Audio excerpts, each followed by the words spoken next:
Você aí de casa certamente já ouviu falar que algumas doenças são silenciosas. Pois é. Ó, se eu te dizer que existe uma condição clínica que antecede o diabetes tipo 2 e também é silenciosa, agora no Fala Doutor a gente vai entender o pré-diabetes. Os níveis altos de glicose no sangue apontam um sinal de alerta no corpo, tá? E se não tratado adequadamente, aumenta o risco de desenvolvimento da doença crônica. Segundo dados do Ministério da Saúde, cerca de 50% dos pacientes que têm o diagnóstico de pré-diabetes podem desenvolver o diabetes tipo 2. A boa notícia é que identificar a condição em estágio inicial e seguir as orientações médicas ajudam a reverter o quadro e evitar problemas maiores no futuro. Para entender o que é pré-diabetes, as causas e os tratamentos, a gente conversa agora com o médico especialista em longevidade, Dr. Paulo Roberto. Seja bem-vindo, doutor. Tudo Boa bem? tarde. Boa tarde. Seja bem-vindo. Obrigado. Tudo bem, doutor? Tudo Prazer. bem? Gabriela, Tudo bem, pode ficar à Gabriela? vontade. Doutor, quando a gente fala de pré-diabetes, a gente já não está falando de diabetes? Não. Não. O pré-diabetes é uma condição completamente diferente do diabetes. O diabetes a gente pode classificar ele como tipo 1, que é aquele onde a pessoa nasce, que é uma doença autoimune, nasce com ela, e o diabetes tipo 2, que é o diabetes que é o adquirido. Então, as condições são diferentes. O pré-diabetes, a pessoa pode se manter nesse estado durante muitos anos. Muitos anos? Muitos anos. E acarretando vários problemas durante todos esses anos. O que culmina é com a falência parcial do pâncreas, que é um órgão que secreta a insulina pelas células beta. Então, elas secretam a insulina para poder não deixar essa glicose no sangue. Então, o diabetes nada mais é do que isso. O diabetes tipo 2. Nossa, então eu posso ir adquirindo, doutor. Quando você falou muitos anos, eu já fiquei tensa. Pode, Abby. Né? Eu não imaginava que era isso. Eu falava assim, gente, pré-diabetes já está quase lá. Mas eu posso estar fazendo isso por muitos anos com os meus hábitos. É isso, doutor? O pré-diabetes, ele é uma condição, ele é uma doença já estabelecida, ele é uma doença e ele ocasiona várias outras doenças dentro do corpo. Só olhar para a glicose e achar que, minha glicose está próximo de 100, próximo de 99, está tudo bem? Às vezes não. E por quê? Porque o pâncreas, ele secreta essa insulina para poder tirar essa glicose da corrente sanguínea. E quando essa glicose ela está no sangue ali, próximo de 99, 95, às vezes a insulina está trabalhando muito. Então a gente não tem que olhar para a glicose somente. A gente tem que ter o marcador da insulina. Esse é o mais importante. Então, quando vocês em casa forem olhar o exame de vocês, tem que ver se tem insulina, tem que ver se tem o índice ROMA, ROMA com H, H-O, ROMA. Por quê? Esse índice ROMA, ele dosa para a gente a quantidade de resistência que tem para essa glicose ser difundida, entrar na célula. Então, insulina, glicemia de jejum, índice ROMA, vai dando para a gente parâmetros de como está a saúde. E por que é crônico?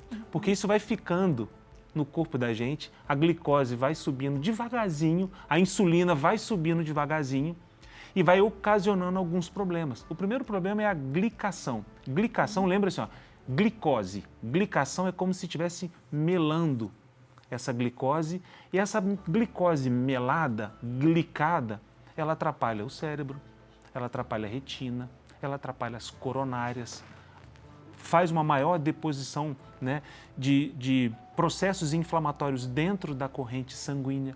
Então, é uma doença que é uma doença crônica, progressiva, perigosíssima, porque no começo não dá sintoma. As pessoas ficam simplesmente, às vezes, um pouco mais cansadas, está mais fadigado, porque assim, o corpo entende que está faltando energia. Aí fala, será que eu dormi só mal? Será que é porque eu estou mais sedentário? Será que eu não estou indo tanto no crossfit? Será que o que está faltando aqui? E, na verdade, o corpo já está sofrendo com o aumento da insulina para poder manter a organização do sistema. E se olhar só para a glicose, não dá certo.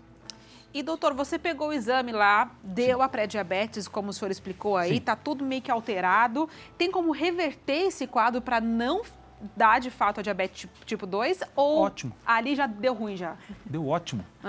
Pergunta ótima. Claro que tem como.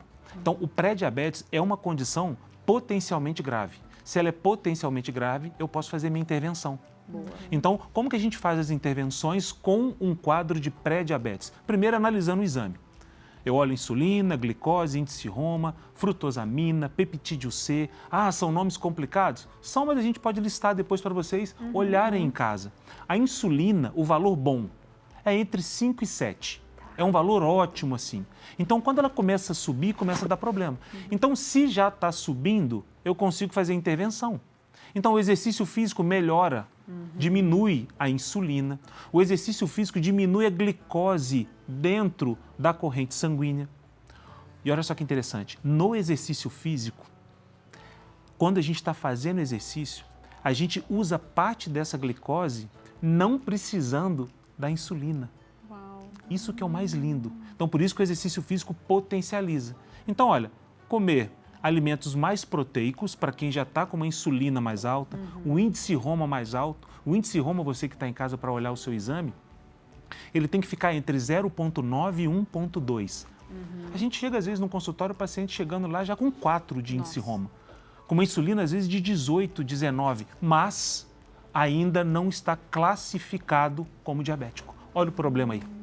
É uma doença crônica, progressiva, potencialmente grave e que, se a gente esperar chegar no diabetes, pronto, você tem uma doença estabilizada, feita com todos os problemas e com todos os comemorativos negativos de uma doença.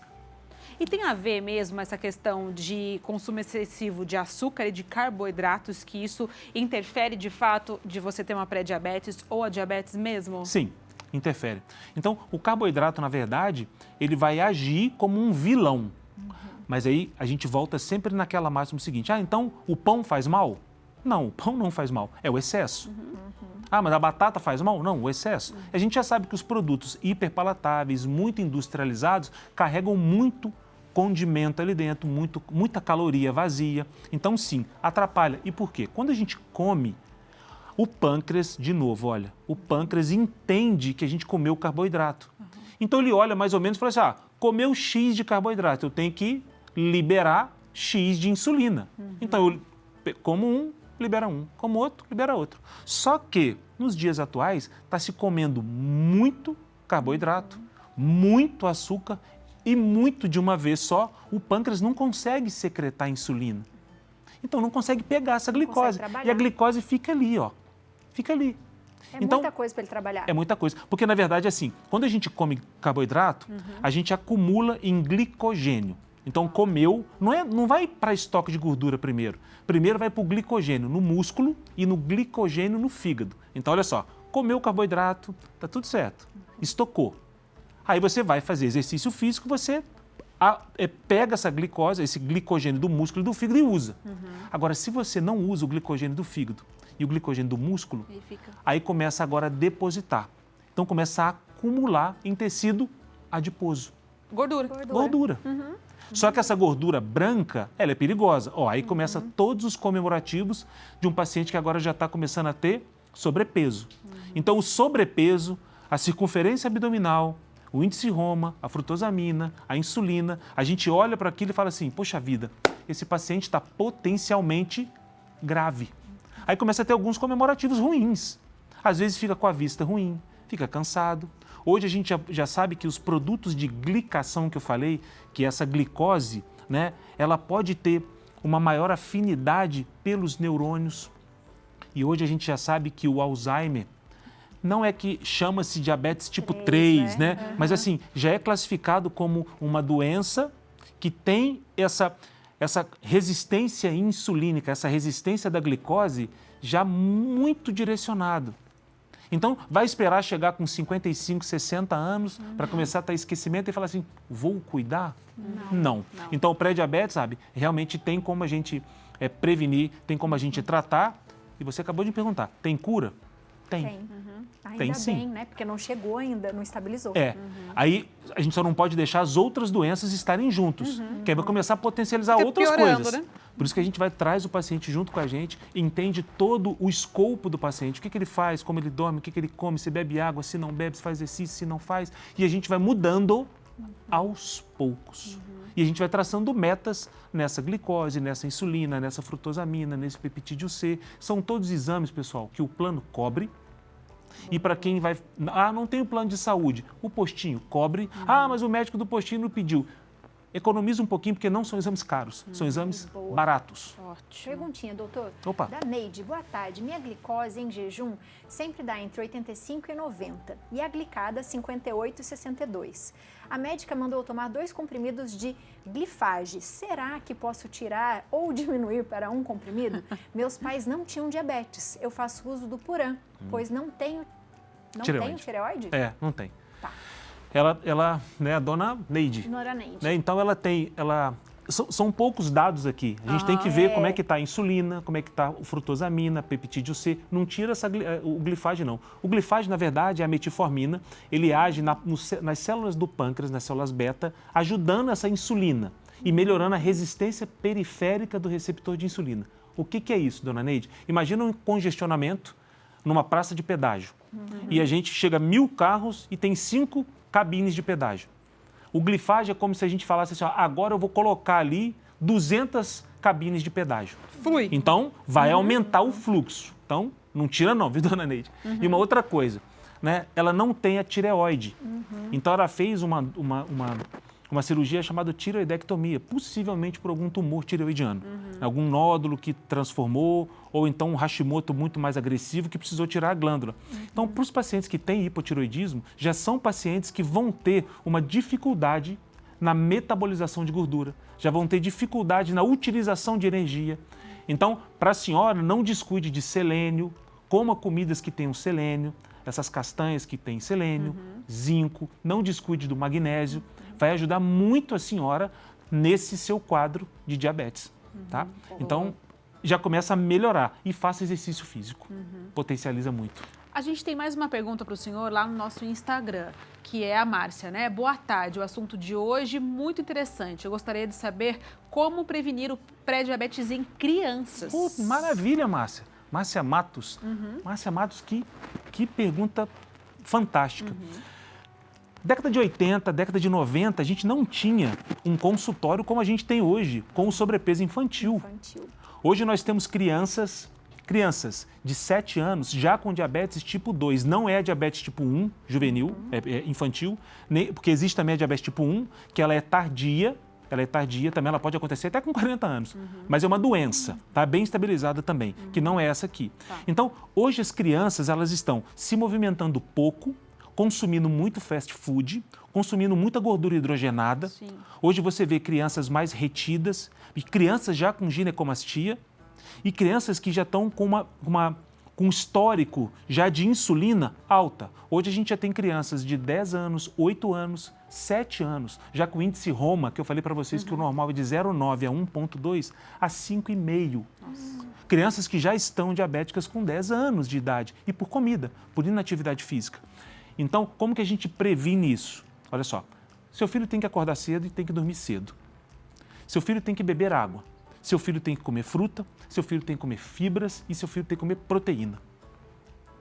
Fecha tudo fazendo exercício físico. Hoje as crianças não estão fazendo esses 6 pilares, eles não fazem. Então, o que a gente conversa com os pais no consultório? A gente tem a consulta com os filhos, né? A Camila, minha esposa, pediatra. Então, tem a consulta com os filhos, depois vai comigo. Sem os filhos. Aí eu vou entender como que é a organização da família.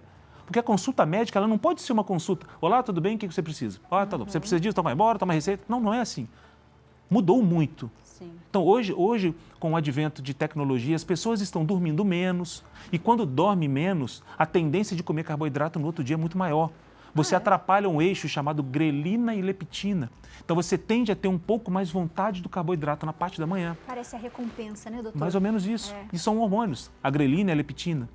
Então, a gente tem que mudar o estilo de vida, às vezes, de uma casa. Todos, né? De todos. Tudo. Olha, horário que dorme, horário que acorda, o exercício físico, botar boas práticas. Água, as pessoas não estão bebendo água. Então, as crianças, principalmente. Então, essa pergunta foi maravilhosa, Márcia. Muito obrigado.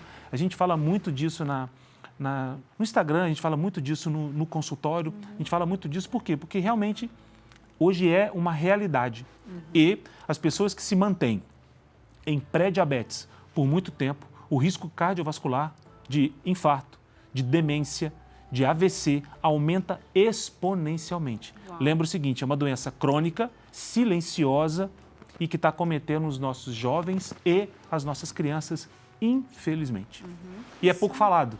Eu estou muito feliz. Eu estou muito feliz com esse espaço aqui, porque é muito pouco falado. Sim. Eu fiquei impressionada, porque eu achava que era alguma coisa só, tipo, tá um pouquinho alto pré-diabetes. Não, é muito mais amplo. Muito mais amplo. Muito mais amplo. Doutor, o consumo excessivo de adoçantes pode prejudicar o fígado? Perguntinha da Angélica. Na verdade, o adoçante, né, a sucralose, ela é muito ruim. E hoje a gente tem alimentos que estão hiperpalatáveis com adoçante. Tem 3 tipos de adoçante. Coloca ali talmatina, eritritol, maltitol, coloca um monte de adoçante e fica extremamente doce. Fica. Então, hoje já tem estudos que mostram que o adoçante, ele também pode desencadear você engordar. Olha isso. Então, não é só o fígado, tudo, né? O fígado prejudica também, não é uma coisa tão boa, né? Mas assim, o excesso de adoçante também é ruim. Então a gente, doutor, mas eu não consigo não ter. Então escolha pelo menos um adoçante, não faça mix de adoçante. Coloque ali, né, um stevia. E controla também, né? Não precisa controla. colocar lá 50 gotas, né? Não. Coloca um pouquinho. Não foi no spray, Isso. né? Porque as pessoas que estão no pré-diabetes, elas têm que entender que elas vão querer sempre migrar para algum tipo de alimento mais docinho, porque elas já estão acostumadas com esse doce. Então, o pré-diabetes, dentro do escopo de saúde, ela hoje, na minha visão clínica, é a base de quase todas as doenças crônicas no pré-diabetes. E é por isso que eu falo tanto de pré-diabetes. Porque o pré-diabetes não é uma condição que, vou chegar ali. Não, já está. Quando você chegar lá, só piorou. E a intervenção não foi feita a tempo. Então, é isso que eu estou sempre falando nas redes sociais, sempre falando com os meus pacientes, nas palestras, aqui no programa agora de vocês. Então, esse é um alerta que eu já faço há muito tempo e que a gente vê que essa curva ela vem crescendo devagarzinho. Ela não está tendo uma diminuição. Ela está tendo uma ascensão. Por isso que a gente tem tantos dados, né, doutor, hoje falando sobre isso. Jovens com problemas cardiovasculares, que não teriam, mas era para ter depois dos 60, tem um AVC. Não é só algumas coisas que a gente tem falado. Não. Provavelmente está esse combo todo aí, né?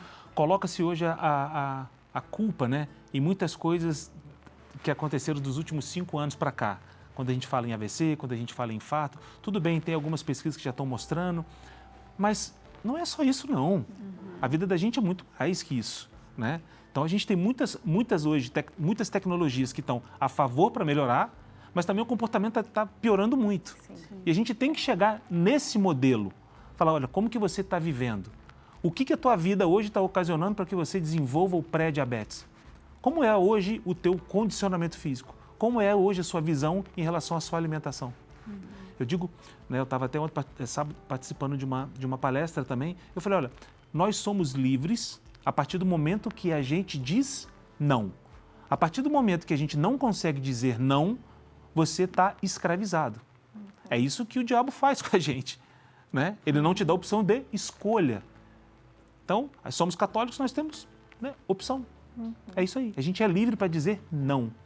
Então, hoje a gente tem que ser livre para dizer não para as coisas que estão fazendo mal. Eu não estou dizendo que um hambúrguer, ou não estou dizendo que se tomar um copo de suco, ou uma copa de Coca-Cola, que seja um doce tão gostoso, né? Eu amo quindim. Quindim, para mim, é o melhor doce do mundo. Não, o melhor doce do mundo para mim. Quindim. Então, assim, como quindim? Como, mas eu escolho quando comer. Eu escolho, eu faço as minhas escolhas. Né? Então, é isso hoje que a gente tem que levar muito em consideração. É isso que a gente tem que olhar o paciente hoje, não pelo ato que o levou a ter o pré-diabetes, mas olhar para o meu paciente e falar assim, deixa eu ver o que aconteceu dentro do teu escopo inteiro e aonde eu vou te ajudar. Quais são os pilares que eu tenho que te ajudar? Muito bom, né? Mas Temos mais uma perguntinha? Opa. A Lúcia falou, parabéns pela matéria discutida hoje. Sou pré-diabética, estou com sobrepeso e esteatose hepática. Essa gordura no fígado é preocupante e pode virar uma cirrose hepática por causa da glicose que vira gordura, doutor? Lúcia, né? É, Lúcia. Sim. A esteatose hepática é classificada como o acúmulo de gordura no fígado. Então, esteatose hepática grau 1, grau 2, grau 3, grau 4, sim, pode virar cirrose, sim, pode virar um tumor, mas não nesse seu caso aqui, a princípio. E isso é reversível. Boa. A esteatose grau 3, grau 2, grau 1 não tem esteatose. Isso eu faço muito no consultório. E por quê? Porque quando está em pré-diabetes, lembra que eu falei? Existem várias condições que vão sendo ocasionadas pelo pré-diabetes. A esteatose hepática é uma delas. A pessoa se mantém com uma glicose alta ou no limite, só com uma insulina trabalhando muito. E essa glicose ela vai acumulando na forma de glicogênio, depois na forma de gordura, e o fígado não dá conta. Aí começa a acumular, o fígado fica uma gordurinha. É o que a gente chama de esteatose, que é o fígado gorduroso. E quando a gente falava em fígado gorduroso, ou gordura no fígado, onde a gente ia? Nos pacientes que eram alcoólatras. Quem bebia demais? Não. Caiam para trás. Completando a tua pergunta, existem crianças hoje com esteatose grau 3. O que um homem adulto levou 20 anos bebendo para chegar numa esteatose grau 3, hoje nós temos criança com esteatose grau 3. Obesa, dislipidêmica, colesterol alto, triglicerídeo alto, relação ruim, com risco cardiovascular iminente. Meu Deus. Doutor, seja sempre bem-vindo, porque Muito a gente obrigado. gosta de conversar. Falei que era gostoso conversar Nossa, com o doutor. muito. A Viane falou pra mim, você vai adorar o doutor, ele é ótimo. Que bom. Eu realmente adorei, muito Que bom, bom, que doutor. bom. Seja Obrigado. bem-vindo, doutor. Muito obrigado. Você de casa, obrigada pela participação. Continua mandando mais mensagem, o doutor responde e ele volta para falar sobre o tema que você quiser, combinado? Os dados do doutor estão lá no nosso Instagram, o doutor faz live, responde caixinha, então aproveite, né, doutor? Todo dia. Obrigada, Beijo, doutor. viu? Obrigado. Prazer. Muito prazer. obrigado. Beijo pra Prazer foi família meu. toda, viu? Obrigado.